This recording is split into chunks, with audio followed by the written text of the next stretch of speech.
जीवित परमेश्वर के अनुग्रह के वचन राजाओं की दूसरी पुस्तक अध्याय 12। येहू के राज्य के 7वें वर्ष में योआश राज्य करने लगा और यरूशलेम में 40 वर्ष तक राज्य करता रहा। उसकी माता का नाम सिबिया था जो बेर्शेबा की थी।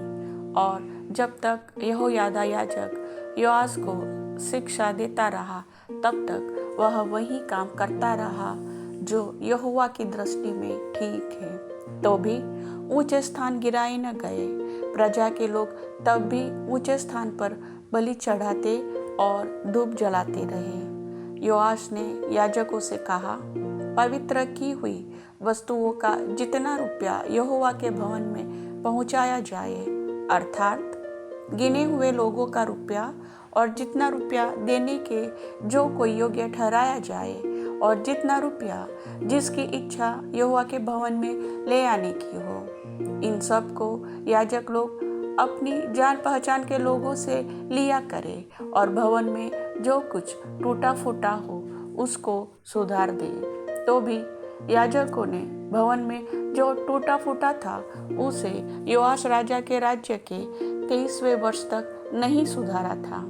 इसलिए राजा योआश ने यहोयादा याजक और याजकों को बुलवाकर पूछा, भवन में जो कुछ टूटा फूटा है उसे तुम क्यों नहीं सुधारते?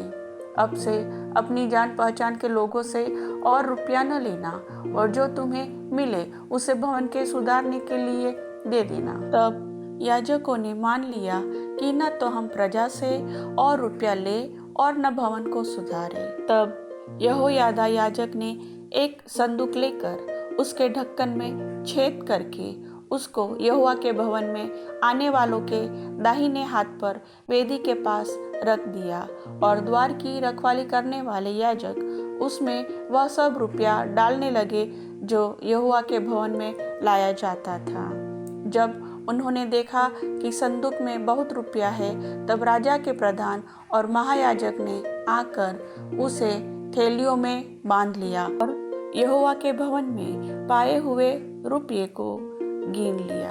तब उन्होंने उस तोले हुए रुपये को उन काम करने वालों के हाथ में दिया जो यहोवा के भवन में अधिकारी थे, और इन्होंने उसे यहोवा के भवन के बनाने वाले बढ़इयों, राजमिस्त्रियों और संगतराशों को दिए। और लकड़ी और गढ़े हुए पत्थर मोल लेने में, वरन जो कुछ भवन के टूटे फूटे की मरम्मत में खर्च होता था उसमें लगाया।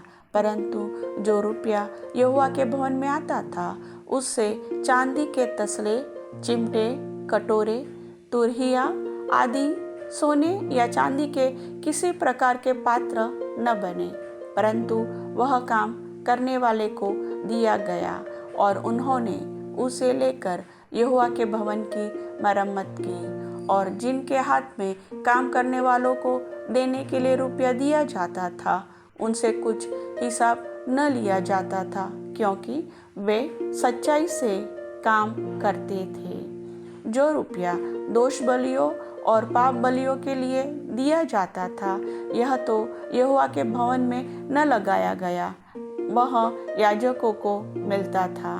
तब अराम के राजा हजाएल ने गत नगर पर चढ़ाई की और उससे लड़ाई करके उसे ले लिया। तब उसने यरूशलेम पर भी चढ़ाई करने को अपना मुंह किया। तब यहूदा के राजा योआश ने उन सब पवित्र वस्तुओं को जिन्हें उसके पुरखा यहोशापात, यहोराम और अजय्याह नामक यहूदा के राजाओं ने पवित्र किया था, और अपनी पवित्र की हुई वस्तुओं को भी, और जितना सोना यहोवा के भवन के भंडारों में और राजभवन में मिला उस सब को लेकर अराम के राजा हजाएल के पास भेज दिया, और वह यरूशलेम के पास से चला गया। योआश के और सब काम जो उसने किया वह क्या यहूदा के राजाओं के इतिहास की पुस्तक में नहीं लिखे हैं? योआश के कर्मचारियों ने राजद्रोह की युक्ति करके उसको मिल्लो के भवन में जो सिल्ला की ढलान पर था मार डाला, अर्थात श्रीमात का पुत्र योजाकार और शोमेर का पुत्र यहोजाबाद, जो उसके कर्मचारी थे, उन्होंने उसे ऐसा मारा कि वह मर गया। तब उसे उसके पुरखाओं के बीच दाऊदपुर में मिट्टी दी और उसका पुत्र अमास्या उसके स्थान पर राज्य करने लगा। प्रभु वचन के सुनने वाले सभी भाई बहनों को आशीष दे। आमीन।